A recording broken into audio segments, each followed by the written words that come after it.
Hello and welcome to the Hoop Troop Podcast. I am Matt O'Connor, and joining me as they will on all of our episodes are my cousin Luke Drobner. What's up? And my brother Mike O'Connor. Hey. And as you all know, the NBA has officially returned. We're recording this Sunday morning, so we've already had a full slate of like 3 days of games. And somehow I'm not tired of it yet. It's actually amazing. It feels like March Madness. It's unbelievable. And so today, the three of us are going to talk about everything that's happened so far. But I will say there is something that I need to touch on before this because something huge happened since the last time we talked. And that is the Knicks hiring a new head coach. The Knicks hired Tom Thibodeau to, I guess, be the new face of their franchise and kick off what I'm imagining is going to be the next championship regime in New York. What are your thoughts on the Thibs hire? Mike, you go for it since you're the other Knicks fan. Yeah, well, I mean, I think the opinion that I have is I like the hire. I'm totally fine with the hire. I'm not, but I mean, I think that the narrative, and I could be uninformed or maybe not knowing enough about his history, but I think the joke that said goodbye to everyone's knees and we're going to run RJ Barrett to the ground. I really don't know, and I think that the game has changed so much that I don't think Leon Rose, an agent for basketball players, would allow that to happen, especially in the age of load management and things like that. I don't think it would fly. So I think Thibs' preparedness, his defense, the discipline is something the Knicks needed. The Knicks have been unorganized and a problem for a while, and I think that a proven winner with maybe a change in mindset surrounded by Mike Woodson and Mike Miller could be awesome. That's what I think. So, yeah, but when you leave people like Kenny Atkinson on the table, it's pretty frustrating because right now the Knicks need a player development coach, and that's just not what maybe Thibs not. does. That's not really. And, maybe you could make the case. He did have the youngest MVP of all time in Derrick Rose, but how much of that is him? How much of that is like just the situation and the player? Jimmy Butler. He developed Jimmy Butler. Yeah, I guess. But all right, so hear me out. So I know that you're saying like, oh, the knee thing is stupid. It's not stupid because if you look at his teams and you say, all right, maybe he's learning, he's getting better over time, and like he's going to be a little better about that. Not true. If you look at just in Derrick Rose's MVP season, Luol Deng was 14th in minutes per game. And Derrick Rose, I think, was 16th. And that was in his MVP season. The following 2 years, Derrick Rose led the league, Luol Deng led the league in minutes per game. And this is averaging 39.4 minutes and then 38.7 minutes, respectively. Those are insane numbers. And then you think, oh, he's going to the Wolves. He's going to be better now in this new stint, and he's not going to do what he did there. He had Butler, Towns, and Wiggins averaging 36.7, 35.6, and 36.3 minutes. In the league, those numbers are 3rd, 13th, and 10th for the three of them. And it's like, what is he doing? He's just running these players into the ground. There's a reason people are getting frustrated. And like, yeah, I'm seeing reports that Wiggins and Butler obviously liked him. It was more of a Towns issue. But I don't know. Like, I just can't see a scenario where this works.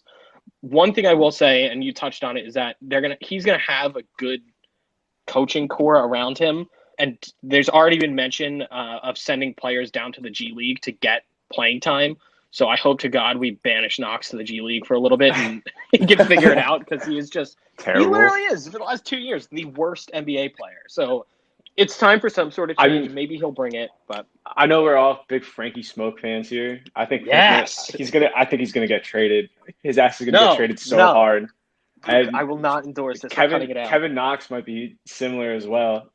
Knox can get out of here. Frank stays forever. I think like the statement they made when Thibodeau was hired, they were like, it's about winning now, which kind of means that you're going to give up on any young player that you don't really don't see potential in developing into something amazing, right? Which means like you'll probably trade anybody under the age of 26 that isn't named RJ Barrett and Mitchell Robinson. The problem is, like, you're not going to be able to get much unless you include them. So if you're trying to get, like, a disgruntled star, there were the Devin Booker rumors or whatever it was. Chris Paul. Like, you're going to have to give up one of them. Chris Paul is one of the only players where you're going to be able to give up a little less because he's older and has a ton of money on his contract, so it's a little different. Dudes. But who the hell is going to want are trash. Bro, they don't Realistically, want this team is Frankie trash. and Kevin Knox for Chris Paul. It's a great trade. If we trade Frank, I'm gonna cry. I'm not even kidding. Guys, I'm leaving this discussion before we move into the games on a positive note. I'm gonna trust what I've seen on Twitter that Leon Rose sees the potential in Frank. Also, Thibodeau is a defensive coach, and he could really mesh Get well the with most out of the defense first Frank. And then the news that Elfrid Payton and Portis will be goners. I'm just listen. The Knicks don't get everything right, but I feel like they're slowly going in the right direction, and I like Thibs, but I know that it's controversial. It's fair. But all right, now that I've gotten the Knicks out of my system, I'll actually turn over to the NBA and some of the good news that's been going on, and that basketball is finally back Thursday night. So we are, just to preface this, we're recording this on Sunday morning, so we haven't seen all the games that happened yet by the time you're hearing this podcast. But Thursday night, we had basketball back. The first game was Jazz Pelicans. Then we had some Clippers Lakers action, a little Battle LA. What are your takeaways from Thursday night? And I'll let either you go here. Luke. Yeah. Well, first off, everyone's like, oh, the Pelicans have the easiest road to the 8th seed, and like they're gonna win and they're gonna make the playoffs and they're gonna play LeBron in the first round, and then they lose on twice, mind you. Free throws. Yeah, they lost twice, but they lost their first game on free throws from Rudy Gobert, right? And that's it's so unfortunate because if they wanted to make the playoffs, they would have had to win. And they're trying to beat out the Pelicans they're trying to beat out the Trailblazers who won their first game, and they got another game today. But, you're losing ground here. And I think we talked a little bit about the Zion minutes restriction. He's only playing 15 minutes a game right now. So, and I'm glad you mentioned that because I think it's super weird that, fine, you're going to limit his minutes. And I do kind of get that. Why is he not playing the closing minutes of this game? I mean, you put him in there, realistically, I could see a scenario where they come out and win. But you're not putting your best team forward when it counts. And it seems like they don't really want to be in the playoffs. Right. It seems so strange to me. And Brandon Ingram looked good to start, and then he's kind of cooled off. But the rest, other than JJ Redick, I feel like there isn't an intensity with this team that Zion really brings out. And when he's not on the court, and granted, that's the majority of minutes now, it's apparent that this team is not as competitive as some of the other ones in, that race for the 8th spot. Right. And I mean, in reality, it's just the Blazers trying to compete for it. So yeah. And I also think they played I don't know, I'm not going to say a bad Jazz team because they're not bad. I mean, you don't win 42 games already by being bad. That said, but they're depleted and they don't have a bench. They are there's no chemistry. It was super strange watching this team play because they're putting in interesting roster combinations where you don't necessarily have a primary scorer on the court. Like when they have Donovan Mitchell off, there's just no. They have Clarkson, but yeah, it's just strange. So I have no faith in either of those teams. Whereas, I guess I don't. Maybe they'll turn around, but time is the clock is ticking right now. Mike, you have any takes on these guys? Well, it feels weird to say this, but I definitely have more confidence in the Grizzlies as a team over the Pelicans. But it's weird to say that because the Pelicans have Brandon Ingram, who I would say is, besides Zion, the best player, maybe even including Zion, the best player on the court for both of those teams. The Grizzlies just seem a little bit more unified, really tough, and they could they were shooting the lights out too in their couple of their games. Jaren Jackson was like 6 for 11 from 3. Yeah, Jaren Jackson looked great. I really think that both the Blazers and the Grizzlies, I mean, the Pelicans, it's not that they don't understand what the stakes that are going on, but as Matthew said, it's kind of glaring the competitive nature of the three teams and how different it is with the Pelicans. The Pelicans just don't seem as competitive, especially against the Blazers. The Blazers looked awesome. I think that starts with your top player, right? I think Morant inspires this Grizzlies team, and I think the whole Blazers team is like, let's go. Like I don't want to lose, and I think Damian Lillard sets that tone as well. So definitely, McCollum looked good. Why am I not hearing Carmelo Anthony's name more? Seriously, and he had a couple clutch threes. He had an amazing game. Those corner threes were huge. He's the reason they pushed overtime. Like I don't want to, and I know I love Carmelo Anthony, and I just can't understate.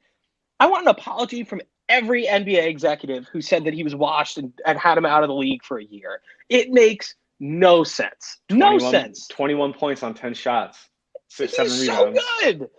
And all right, he does have some flaws in his game, but who doesn't? Watching everyone play this weekend, everyone's rusty. There's problems with, there's glaring holes in a lot of players' games. Yeah. He did not deserve to be out of the league for a year, but whatever. I don't want to harp on that too much because I know that we kind of glanced over Battle LA Thursday night, which was an unbelievable. I mean, I don't think Adam Silver could ask for a better way to kick off the restart. What were your takeaways from Lakers Clippers? Paul George got fouled. That last shot, LeBron was 100% hand checking him. No way. No. He had his hand on his hip. Luke, fine. Then I have a counter. My takeaway from this is that LeBron is a much better defender than everyone gives him credit for. And he, I think the excuse is that, he doesn't always guard the best player. But when he had to, and he was guarding Kawhi so well in that fourth quarter. And then obviously that last possession there, which the NBA came out and said it wasn't a foul.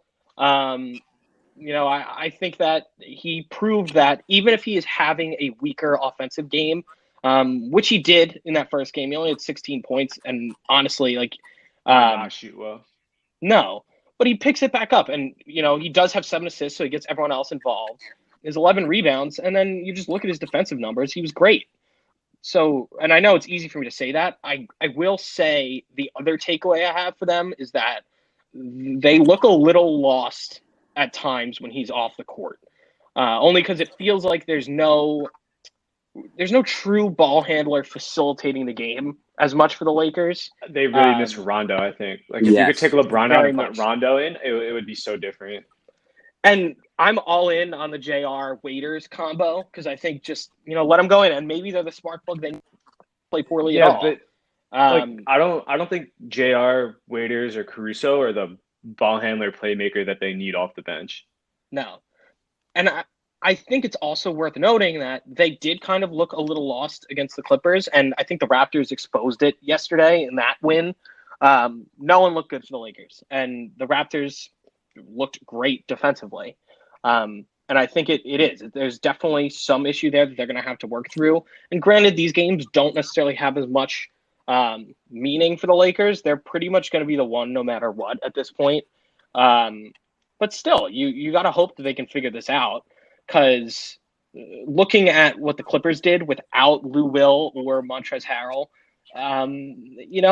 when this series inevitably happens in the Western Conference Finals, they could be in trouble. As good as LeBron and Anthony Davis are, they definitely need to work on that and figure it out. Yeah, I mean, I completely agree with that. I think Paul George on the opposite end, LeBron's having a little bit of a rough start. I mean, I'm calling it 16, 7, and 11, but then the Raptors game was tough. But Paul George, just on the back of our top 10 where I had Paul George at 9, which seemed egregious. I mean, he's had 30 and 28 in his first 2 games. He's shooting the lights out from 3, and he just impacts the defensive end so much. He's just very, very important and valuable to that team. The Clippers, and I don't like giving the Clippers a lot of I just don't like them very much. I don't know why. I wish I did a little bit more, but they look really good. I mean, they eviscerated the Pelicans yesterday. Kawhi is very consistent, but Paul George to me has been leaping off the page. It's important to it's important to mention that Paul George is 14 for 22 from 3 during the restart. Yeah. Wow. So yeah, that's insane. Yeah. That's incredible. I mean, those are crazy numbers, and that's why I kind of said I think that they absolutely are, in my mind right now, probably the front runner to come out of this thing, because I think they're showing it, and I think their ability to rebound after that tough loss to the Lakers there and come back and just add, and granted, they're playing a weaker Pelicans team yesterday, pummeling the Pelicans like that just shows that they really are locked in, and when they need to, they can absolutely go out and just kill teams. I still don't care. Lakers in 4. Wow. Okay. not the Lakers aren't at full force until LeBron's dropping 40, 12, and 12 on you. You're right. Until LeBron's taking 27 shots for 42 points in the game, like, I'm not ready to count the Lakers out. But here's the thing. I don't think it's going to be LeBron who makes the difference in that series because I think it's Anthony Davis. It was so clear to me watching that first game that they do not have an answer for Anthony Davis because LeBron had a bad game, and then they were still able to pull it out. And granted, I know a lot of that, the last two possessions there was all LeBron, but still, Anthony Davis put up insane numbers. And AD's contribution will be important, but it'll be LeBron who wins the game. Fair, and I think only time will tell because I do think we're gonna be lucky enough to see these two teams go at it. But all right, yeah. Enough with Battle LA. Let's switch gears a little bit and look at Friday's slate of games. Our first game is Magic Brooklyn. If anybody wants to make a comment about that, but so I'm okay with skipping it. I have a comment about this. I do. No, and I know I make fun of the replacements because they just really have nothing on their bench. And Lance Thomas is starting. It really is a disaster. That said, watching Karis LeVert and Jared Allen's two-man game, their connection on the court is really one of the stronger ones I've seen in the NBA. And it was so clear because they were up on the Magic starting this game, and then all of a sudden they had to turn it over to this bench who has not played together, and it's a bunch of replacement-level guys, and they got blown out. And it was just so clear to me that the Nets do not need to, nor should they, trade these guys. They should absolutely keep them and Spencer Dinwiddie as the core pieces alongside KD and Kyrie because they've just shown that they're able to really carry a team if they need to. That's my takeaway from that. I won't dive deeper into it because, otherwise it was a generally boring game. But all right. I don't know if you guys have thoughts on that. If not, I'm happy to now move on. I'm looking at the box score right now. Timothy Loa, TLC, I can't say his full name. He had 24 points on 12 shots. It's pretty cool. So yeah, I mean, great. But again, that's not going to do much for the Nets. They're empty garbage minutes. And exactly. It doesn't really mean much. So all these guys are fantastic basketball players. It doesn't matter who you are. If you're in the NBA, you're a great player. So right. All right. Yeah. So now I know we touched on the Grizz Blazers game. I do want to add that it was largely C.J. McCollum's game, and as well as Damian Lillard played, it was clear that he was showing a little rust. And I don't know if that will continue, but, I mean, he was 2 of 9 from 3, which is just uncharacteristic from him. And you got to figure he's going to figure it out because he really is just an absolute, he's a spark plug. But it was clear that there is rust for this team. Which could be scary when they do need to ultimately beat this Grizzlies team twice to get in. I think it's important to mention that there were 62 fouls between the teams. Oh, Melo had 5 fouls. Zach Collins fouled out. Yusuf Nurkic fouled out. Lillard had 4. McCollum had 3. Zonia had 4. Whiteside had 4. Trent had 4. Pretty much every starter on the Grizzlies had 5 fouls. So.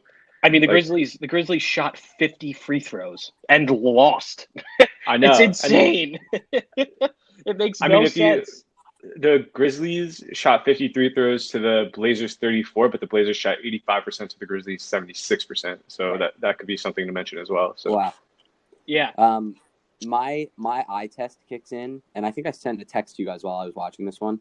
The Blazers just look better than the Grizzlies, and I think they are better than the Grizzlies. So I think when it comes down to a 2-game series, it'll be 2 games for the Blazers and 1 for the Grizzlies. Right. But realistically, it's going to. I really think that Portland, if they are fortunate to find themselves at the 9 spot, they will win that. I really do. They just looked very good, and I think you can't sleep on the best player. When you have the best player on the court, you can't sleep on that team. Yeah. So that's my takeaway. My takeaway is we're gonna get 30 to 40 a night from Lillard no matter what. I think if McCollum can continue to have games like this, the Blazers are in great position, especially like Nurkic coming back. I thought they were going to start Whiteside and have Nurkic come in off the bench, but I think Nurkic starting is great because Lillard, and McCollum just like work so well together. It was great. Honestly one of the more seamless transitions adding him back into a lineup than I've ever seen. How many guys had really such devastating injuries to come back and look this smooth? Like, think about Gordon Hayward having that rough injury. Even LeVert having, like, that crazy ankle injury. Yeah. Like, Paul George even. Like, you get into these guys who have had horrible injuries, and it usually takes a good year or so for them to actually get back into midseason form. You could have plopped this guy on the screen. You could show me highlights from that game and then highlights from a game 2 years ago, and I honestly would think that you could trick me to say which one's which. It was very impressive. I'm a big Nurkic fan, so the fact that he came back and he looks like his old self was really great for me. He had 18 points, 9 rebounds, 5 assists, 2 steals, 6 blocks. Yeah. That's a great line. Monster. He was -2 ±, but still, like, that's a huge contribution from him, and it was good to see him back and see him play and be healthy. So absolutely. All right, so let's move on now. We can be light on this one. I love Devin Suns Booker, Wizards. but Suns Wizards was not really a fun basketball game. The Wizards are so bad. Not nationally televised. So. Exactly. There's a reason for that. Yeah. Mike, do you have any comments on this? Or? No. Yeah. Yeah, it is. I love basketball, but it's just kind of I mean, I think it's worth noting Ayton's presence because he really, when he's not using PEDs, he is a very good player. And I mean, 24 and 12, granted against a bad Wizards team, but still. No, like this game in like the context of the playoff picture in the bubble means nothing. Like neither of these teams are going anywhere. It's just sad to say, but. And Luke, can I say that the seeding games where they matter, and even for the teams that are obviously already in the playoffs, but where they land matters. The games have already felt like playoff games. They felt good. Mm-hmm. Yeah. But yeah, that's why it's tough for a Suns Wizards game. The only other takeaway is I like the Suns alternates, the orange jerseys with the sun. I didn't see them, but I want to make another comment about a couple of the Suns players. Mikal Bridges is a huge impact player for them, and also like I want to touch on Ayton again because when Ayton was drafted, a lot of people didn't like him being drafted first overall. I mean, Luka that draft was loaded, right? So there was Ayton, Bagley, Luka, Trae Young, and Ayton went first. And when he first got to the league, he had a lot of problems. He wasn't exactly who they expected him to be, but he's playing like that player now. He was 2 for 3 from 3-point land, which like we were always like he can pick and pop, but he wasn't really shooting threes until now. So it's great to see him starting to shoot threes.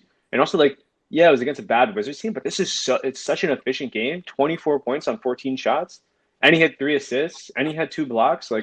There's no complaints here, and it's good to like everybody wants to say he's a bust because he got drafted right ahead of them ahead of Luka and Trae Young, but in a draft that didn't have those 2 guys, like this is a great first pick. Like he's playing really well. So totally.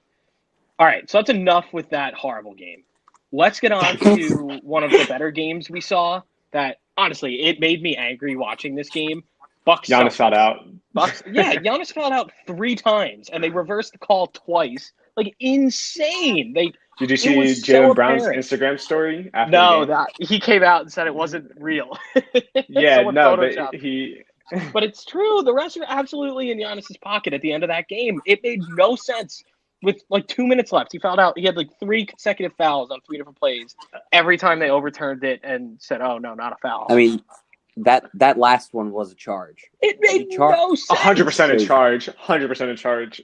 Yeah, just insane. And it was so clear. That's why, like, the Bucks did not deserve that game for 2 reasons. That is very much largely, that's example number 1. 2, Jason Tatum played like garbage, and they still only won by like a tight margin like that. 7 points. Well, I mean, a lot of that's free throws at the end too because of fouls. Yeah. But like, it just didn't make sense. Like, it did not make sense to me. Listen, I'm so frustrated because Jason Tatum 2 of 18. That's never going to happen again. Well, that's what I was just about to say. If I were the Blazers, which is at 3:30 today, I'd be a little bit afraid. I don't think Jason Tatum.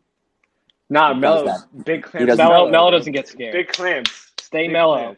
Also, you guys are. I'll put in a little plug here. You guys got to subscribe to Carmelo Anthony's wine newsletter. He sends out a newsletter about bottles of wine. This is crazy. I didn't see that coming. All right. Anyway. A Bucks thing that I just wanted to say. Middleton had 8 assists. I find that to be interesting. He also shot the ball poorly. So we talk about Tatum, but Middleton's also one of those guys who we can expect to see a little bit better six play. for 20 and 2 of 9 from 3 is very but on Middleton. But he still had 8 assists. Like he found another way to be impactful. Productive, yeah. So I'm trying to be the make the case for Middleton guy because I think Middleton's trash. He doesn't deserve that contract. I'm sorry to talk over you. Yeah. He does. I mean, like, good for him. You made your money, but like, all right, you kind of tied the Bucks' hands here. Otherwise, it was a fun game to watch. It was kind of back and forth. I do think both of these teams can be. Mike, you on the Theis train? I was just about to say, I think he's good. Theis is nice. In my notes, I have this in my notes. This is what I have in my notes, word for word. Boston looked brutal. Seriously glaring that Brad Wanamaker plays. I think that their lack of depth is alarming. And Theis is solid, but probably a backup center is what I have. I think he's solid. I think he's very good. He's a good basketball player. On a contender where, for example, the Blazers have Nurkic, Zach Collins, and if one of them fouls out, Hassan Whiteside, as your third option, that's amazing. So if you had a premier or just about like sub-premier center and then Theis as well, the Celtics would be a whole different team. Andre Drummond. I know. Yeah. Even a Kevin Love, and you just play a little smaller. Like you just need someone better. Yeah. But all right, let's move on because I'm sure we're going to talk about those teams plenty in the future. Let's talk about 2 teams that we're not going to talk about much in the Spurs and the Kings. Who has anything to say about about these games that really did not overly matter? Bogdanovich had 24 and 15, and then De'Aaron Fox with a career high 39. So yeah. No, I think that was really my only takeaway from the Kings' perspective. Also, let's mention that the Spurs started 4 guards. Yeah, that was going to be if you count DeRozan as a guard. So yeah, I think that's fascinating, and it's so unlike Popovich to do that. I'm also very much on the free Jakob Poeltl train. Him as a bench player coming off the bench made no real sense to me. So I think this opportunity now that they're without LaMarcus Aldridge for this, even if it is only 8 games, it's just an opportunity for him to really showcase what he can do. And I've always liked him. I think he's very good. I don't understand how his name sounds like it has an R in it, but whatever. Poeltl. Yeah. The Spurs, it's one of those teams where you're going to, no matter what, believe in them because of the coaching and just the discipline and that aspect of it. But beyond playing the Kings, like what are they going to do when they have to play good teams? Nothing. Exactly. All right. So now we'll move on. Wait, I'll go. That kind of counters what I was just about to say, which is they're only a half game back from Portland. Yeah, I mean it's possible if they catch the schedule right and they win the games they need to win, maybe they do vault them. I don't envision it happening. I would really hate to see this team play the Lakers in the first round. Yeah, just be boring. I'd rather see the Grizzlies or the Blazers or the Pelicans, but not so much the Pelicans. All right, let's switch gears here and look at my favorite game that we've had so far in the restart, and that is Rockets Mavericks. How did you guys feel about Porzingis playing well? It was hard to watch, I got to be honest, because he did look really good. I will say there is just a clear flaw in his game. If he is down on the block or, at that distance from the basket, he is terrible. Even against smaller guys. Like, he is struggling down low against PJ Tucker. He needs a hook shot or something. No sense. Yeah, and why he's 25 now. Like, we're starting to get in that area where it's like, oh, he's not that young. Like, he needs to develop more than just the pick and pop and, maybe a crossover at the elbow and then jump shot.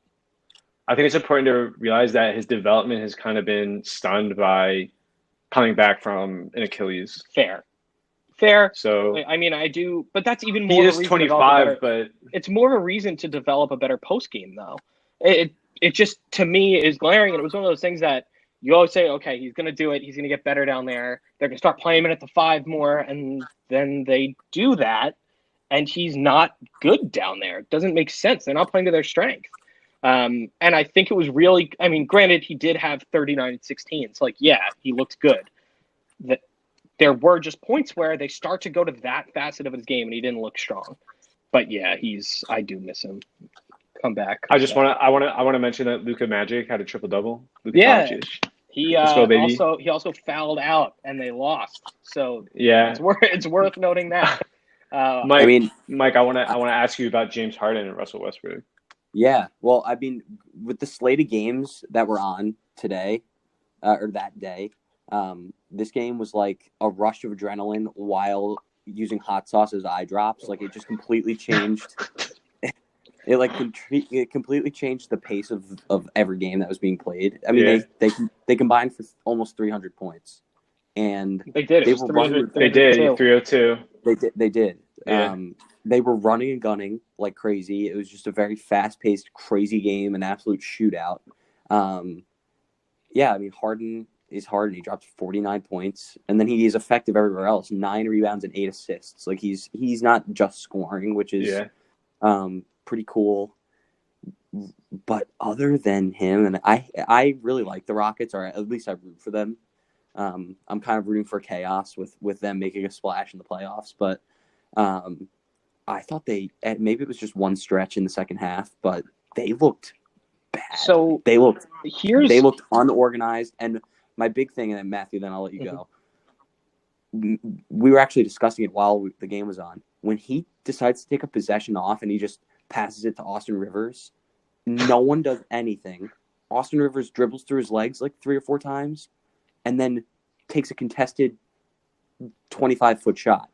And it's like, what's going on? It was just weird, I thought. So for me watching it, what stood out was he went for 23 in the first quarter and looked amazing. And then the Mavericks made an adjustment. Yeah, and then the Mavericks during the second quarter started bringing 2 players up to meet him at midcourt, forcing him to pass out of it. And then what happens is what you just said, the Austin Rivers to dribble or whatever, but there's no offensive movement. No one is moving. They're all standing on the 3-point line. And that's okay when James Harden is able to penetrate and get in because he'll kick it. But when you don't have anyone else who's able to make that same intrusion into a defense, you're going to falter. And that's what happened. That's why Dallas outscored them by 10 in the second quarter. That's what really stood out. And so I think in those points, you need to have someone else bring up the ball and run off-ball sets for Harden to get free. Then you avoid that, and you can start to just have everyone spot up on the 3-point line and let him get the ball a little later in the shot clock. He'll still have plenty of time to do what he needs to do. But then you avoid that, I'm going to call it a wall, but whatever it was, it just totally stunted them, and he would have to do some rinky-dink pass to get out of it. So I think that they have to make that adjustment if they are going to want to beat some of these teams. My biggest takeaway from this game is that I'm brutally upset that Boban Marjanovic didn't play at least 35 minutes, and they just did you see when Luka did a step back and airballed? But Boban just basically standing, did not jump, caught the airball over PJ Tucker, and then just like tapped a layup in. It was honestly probably my favorite play of the game. It was so fun. That's what I mean. They could do that all game. Yeah, I mean, the Mavericks' offensive rebounding was so apparent that I just don't see small ball. Small ball can't win. I don't think it can win against an athletic team. Like you've been pushing that narrative, and I've been kind of resisting it because I like the team and I like Russ even with his flaws. I really like him, and he had like 30 points. He's explosive. He sprints down the floor. It's wild to watch. But the offensive rebounds. This game didn't need to be this close, and it was. And if you're fighting tooth and nail to beat the Mavericks in overtime at this point, the Mavericks are good, and they're going to be a team of the future. But if you need to fight this hard to beat the Mavericks, you're not going to beat the Clippers. I mean, in all fairness, Trey Burke going for 30 is something that can't happen every game. But they have Seth Curry who could also go off as well. So if it's Trey Burke or Seth Curry, it doesn't matter as long as one of them goes off. Right. That's a good point. But all right, let's transition now to Saturday's slate of games. None of these felt particularly good. I honestly did not enjoy watching most of these because they, generally speaking, were runaways. So we don't even necessarily need to go game by game. But what were your takeaways from yesterday's games? Well, the first game was Nuggets Heat, which I was surprised to see that both these teams didn't try and zone up on defense. Hmm. It's also like it kind of hurt me on the inside to see that ball didn't start. Why? Well, Like, if I was the Nuggets, I would have started ball instead of Monte Morris and just put Jokic at point guard. yeah. So I mean, I think you can flirt with that lineup a little more, and they did during the scrimmages. The only thing that I think is very apparent for the Nuggets, and I'm surprised I'm even saying this because I don't know how great of a player he truly is. The Nuggets do sorely miss Jamal Murray.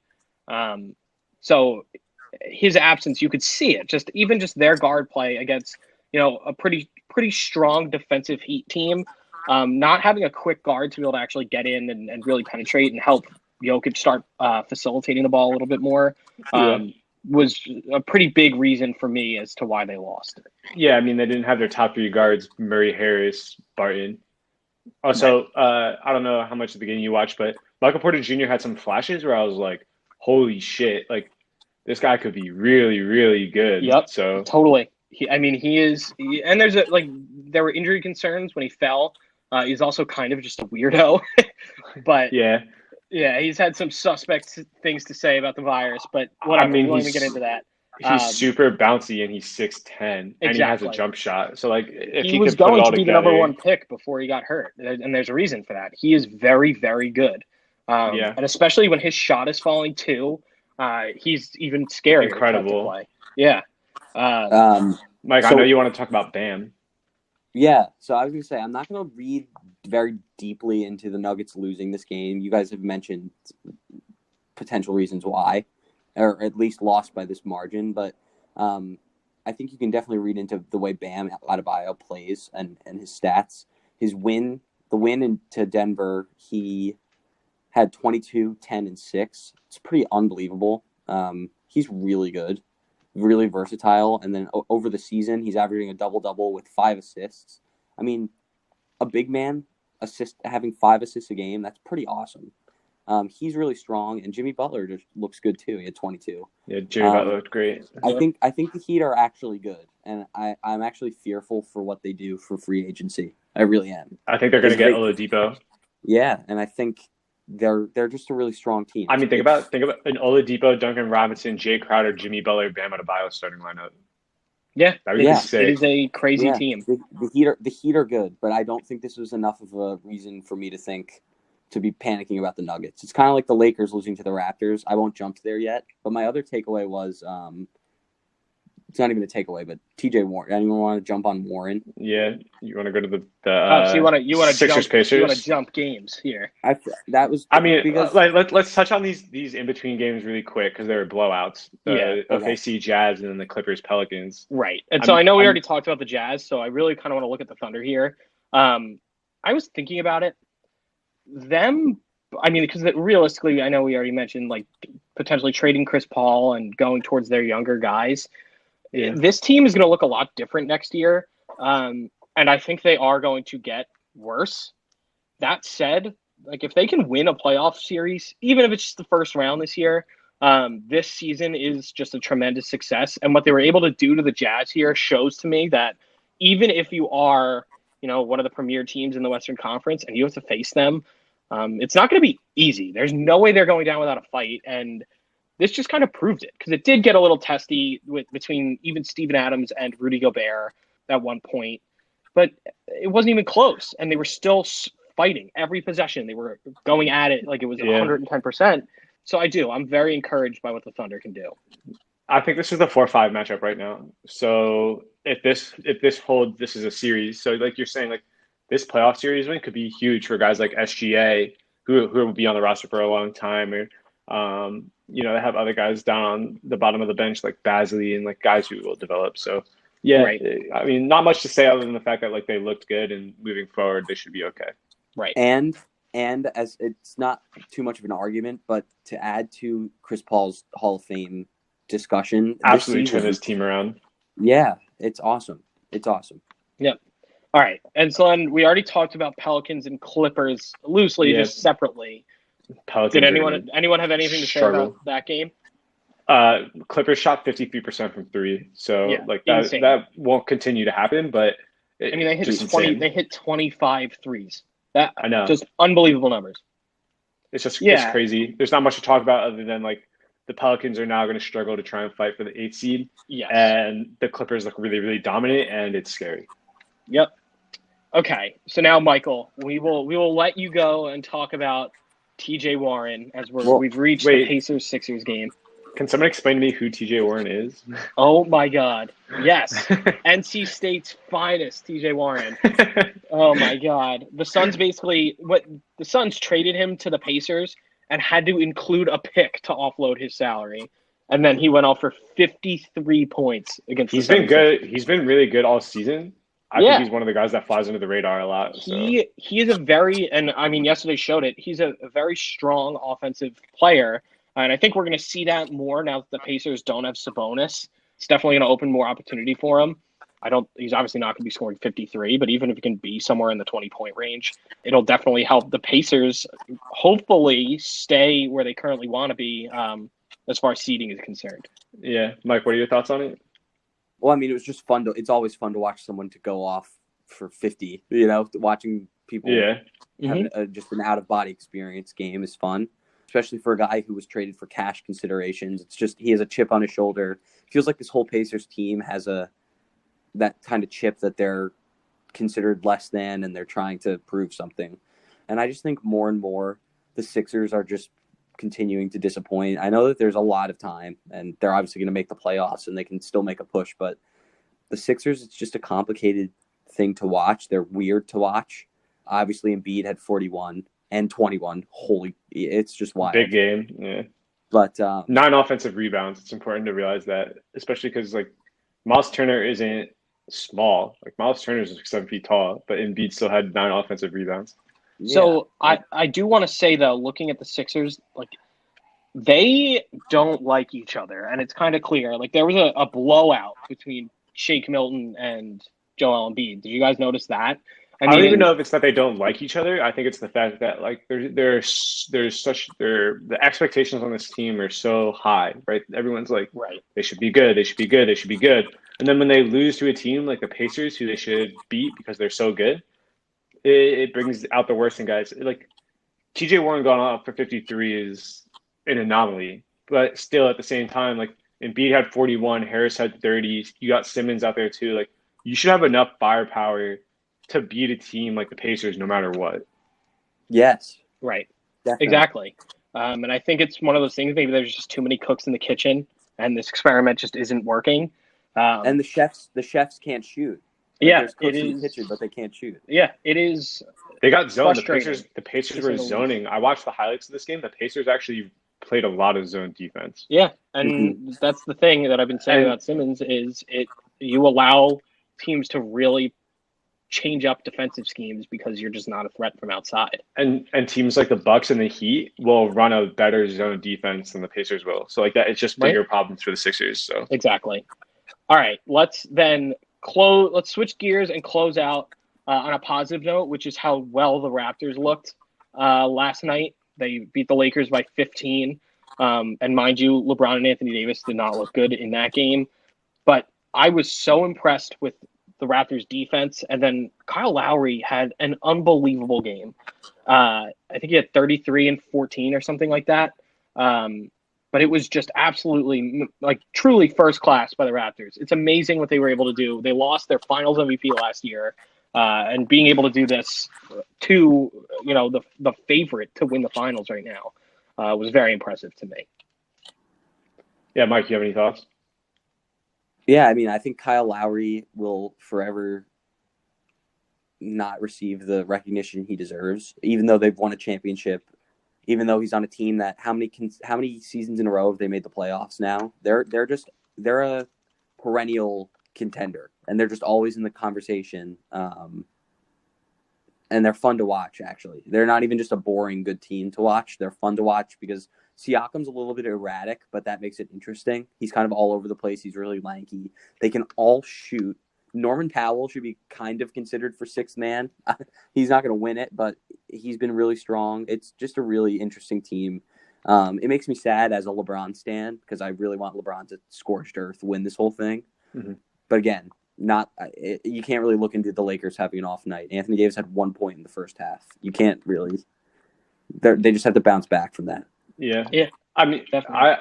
I was playing basketball the other day, and a couple of people come over there and shoot around sometimes, and there a couple of kids were talking to me, and they were like, "So when you play, like, who do you think you play a lot like?" And I really like gave it some thought, and I was like, "I think I play a lot like Kyle Lowry." And they were like, "What?" And I was like, "Yeah, like I'd love to play like Kyle Lowry." And they're like, "Who would ever say that? Who would ever want to be like Kyle Lowry?"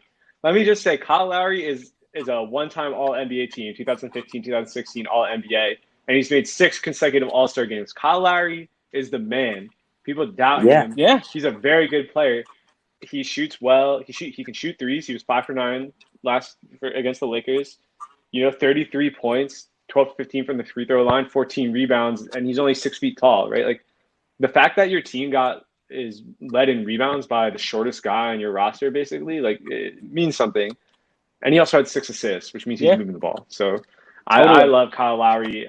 It's good to see him play well. And Pascal Siakam, Spicy P. Spicy P is one of my favorite players in 2K because it's like him and Giannis both kind of serve that role. It's like an all-around defensive power forward. Yeah, and they can both grab rebounds and run. So, like, since I never get, like, the top pick in the fantasy draft, it's like, well, I might as well just draft Siakam, like, 27th overall. Right? Got to do what you got to do. I hear that. Yeah. All right, so now that we've covered everything so far that's happened in the restart, as I said, we're recording this Sunday before the games. Just as a little teaser for what's to come, I just want a team here. I'm going to run through today's slate of games. I want your projection on who you think is going to win, both of you. Let's just quickly run through this, and then we'll sign off and let everyone get on with their day. So we'll start off with the best game of the day, the first game in Wizards Nets. Who do you got? Wizards. Michael? Nets. Matt? Right. I fall on the net train here. I'm pretty loyal to Karis LeVert. I think he's so good. I think they're going to pull that through. But all right, Blazers Celtics. Who we got? Is it who I want or who I think? Who you think? Who you think's coming out? All right, Blazers. Boston. I want the Blazers. I think it's going to be the Blazers. I think they absolutely go in and crush the Celtics. It'll be upsetting when I'm 2-0 and you guys are 0-2. All right, we'll revisit this on the next pod. All right, Spurs Grizzlies. Who we got? Grizzlies. Michael. For chaos, I want the Spurs to win. I think the Grizz win, but you're right. That would be entertaining. And then here we go, another fantastic game. Kings Magic. Magic. I think I agree there. I'll go with the Magic. All right, Bucks Rockets. Bucks are going to play small. They're going to put Giannis at the 5.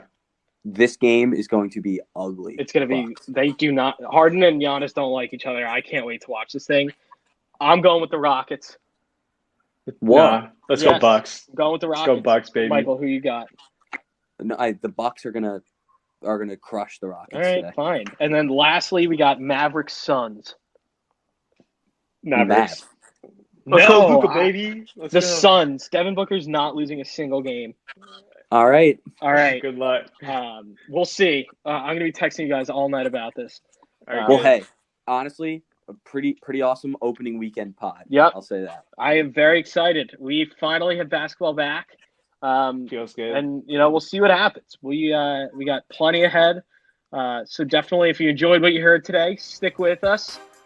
Keep listening to us as we go through the Orlando restart together. And hopefully we'll have you join us next time.